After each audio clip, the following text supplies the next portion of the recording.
I'm good.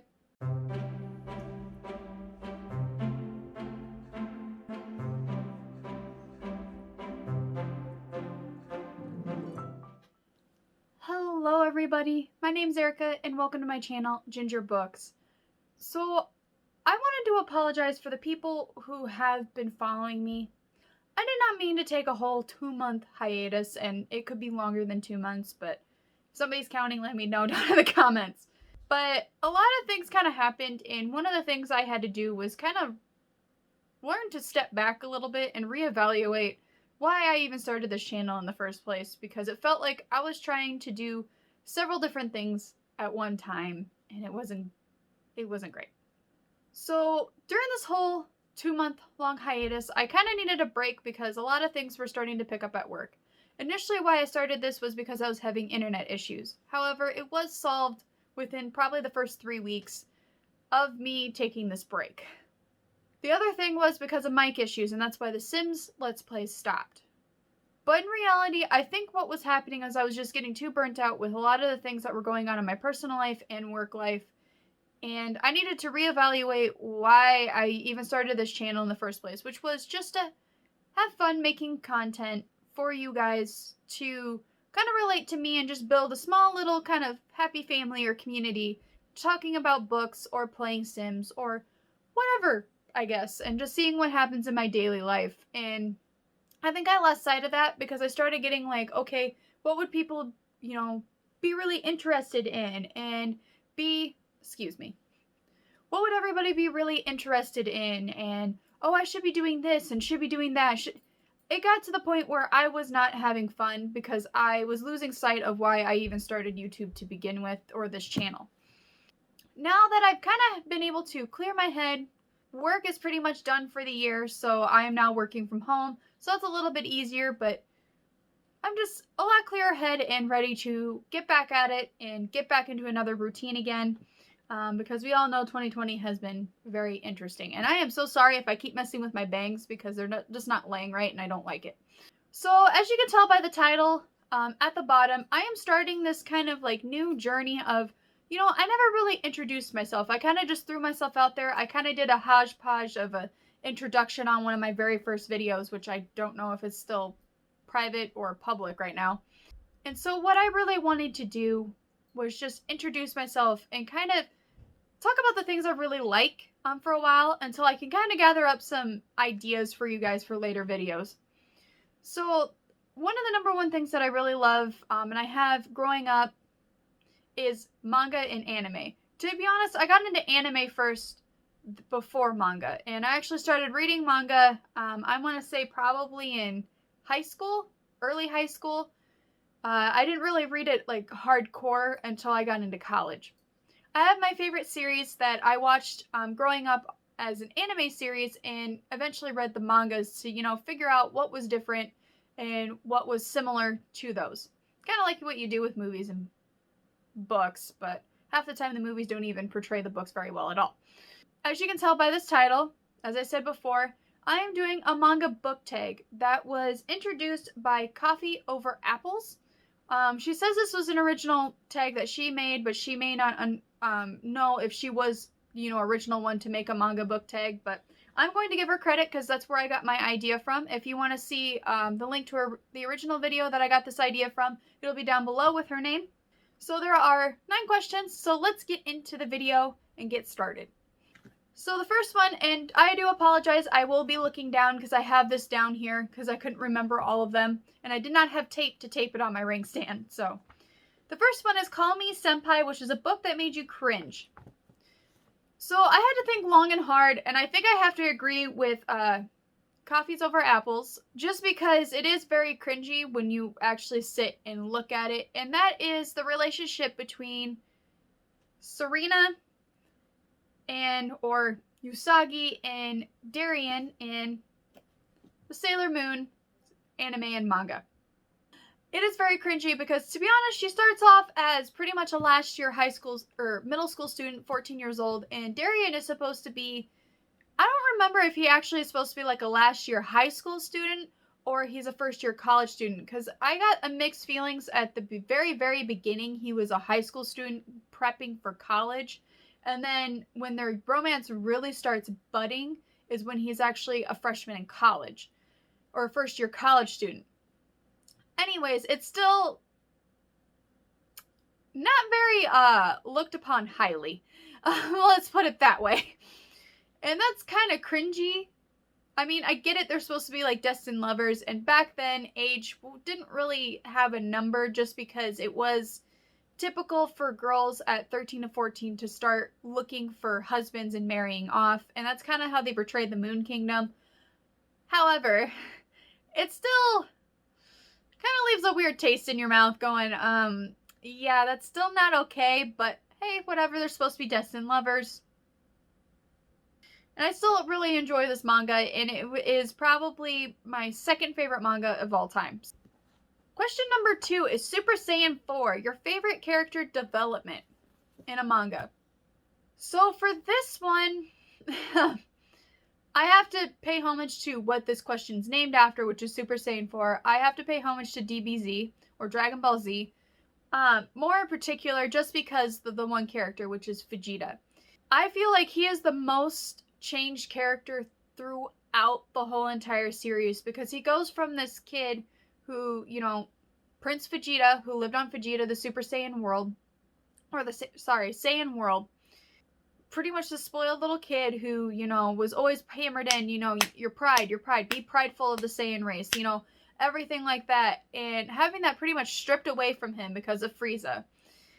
Going and figuring out that maybe what he was doing wasn't all that great when he finally meets Kakarot or Goku. And going through all of these changes of finally to the point where, at the Buu saga, where he sacrifices himself for his friends and his family. That huge change from going to somebody who didn't care about anything other than himself and his Saiyan pride to still having that Saiyan pride, but dying for the ones you love and not being afraid to do that. I would have to say he's the most changed character I have ever witnessed in a manga series, and I haven't read a lot of manga series, but I would have to say so far he is the number one. So the next one is Otaku, a bookish fandom you are proud to be a part of. Now I forgot to explain this at the beginning, is that Coffee's for Apples, she decided to kind of do this with manga and books so that you can, if you didn't want to do the manga book tag, you could also do this as a book tag, just regular. But I'm just going to stick this to as a manga tag. So number 4, I have a lot that I'm a part of. I've got Dragon Ball, I've got Sailor Moon, Inuyasha, Death Note, Fairy Tail, Soul Eater. I'm a part of a lot of them, and I'm very proud to be a part of all of them. So I don't really have one. Don't really know how to answer that one.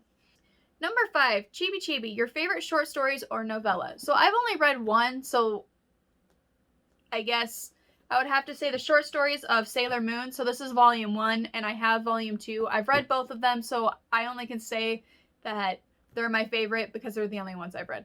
I'm going to pronounce this wrong. I do apologize. Number 6, Zete, an author who you want more books from. I'm only holding up this, but the author.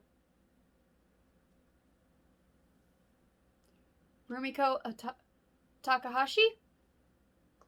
I want more from you. A lot more. I understand that she's written a lot of more mangas besides Inuyasha, but I want more like Inuyasha, is what I'm trying to get out, I guess. And before you ask, yes, I have been watching Yashaheim, and I'm loving every minute of it, but I've always leaving at the end of every episode so confused of how they're gonna spin all of this so far, and it's only episode 5. Number 7, fan service, tropes you always enjoy.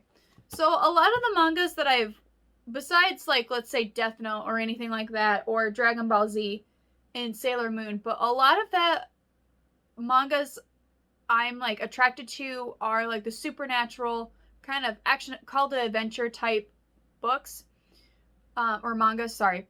One of the things I really love is when the main character and the second kind of main character have a slow burning romance. It's a hate to love, but it's slow burning. It's not instant attraction.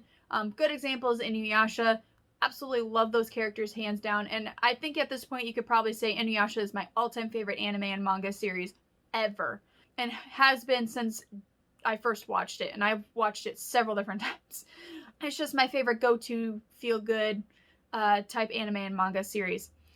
And I would have to say their trope for their relationship is my favorite. So the hate to love and the slow burning hate to love. 8. Fillers, fillers, and more fillers. Series that are way too long.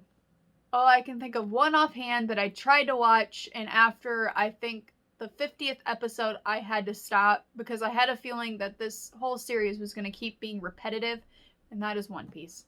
One Piece is way too long. I'm sorry, it just needs to be put away for a while. It just needs to be. I'm sorry for if I offend anybody who is a fan of One Piece. So sorry, but it just needs to be put away. After reading the mangas and watching this reboot series, Sailor Moon, of course, I like the Sailor Moon Crystal better because they stayed more towards the mangas, because I feel like any 90s animes that I've watched put a lot of filler episodes to make them longer, which is fine because, you know, they're pretty popular. They don't want to just completely end it. And they want to make it more enticing for people to keep watching. That's fine.